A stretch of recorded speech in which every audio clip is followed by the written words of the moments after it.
நீ என்ன செஞ்சாலும் உன் மேல அன்பு குறையாத ஒரு பொருளை நீ பார்க்கணும்னா அது இறைவன் பொருத்தம் தான். ஒரு தப்பு பண்ணா வாய் அடைச்சிக்கணும்னா, ஒரு பொய் சொன்னோம்னா வாய் அடைச்சிரும்னு இன்னைக்கு கதி என்ன இருக்கும்? புரியுதுங்களா? ஒரு தவறு பண்ணா மூஞ்சில ஒரு கோடு விழுகும் அப்படின்னா, இன்னைக்கு நம்ம மூஞ்சில எப்படி இருக்கும்? ஒரு கோடா தான் விழுகும்.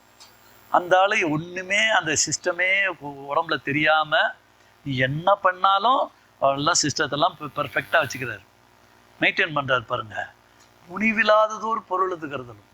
ஷோ அந்த வரிய படிச்ச உடனே இந்த பரம்பொருளுக்கு இப்படி ஒரு விளக்கம் எவையா சொல்ல முடியும்? 7-14 லோகத்தை கையில கொடுத்தாலும் எத்தனை கோடி கொடுத்தாலும் இந்த ஒரு வரிக்கு ஈடாகுமா? முனிவில்லாதது ஒரு பொருளுது கருதலும். அதை விட அடுத்த வரியில போட்டார் பாருங்க. உடனே 6 கோடி மாயா சக்திகள் எந்திரிச்சுதான். போயிடுவியா இறைவன்ட்ட, நாங்களும் விட்டுருவோமான்னு எந்திரிச்சுதான். அவன் தான் உன் சொந்தம் பந்தம்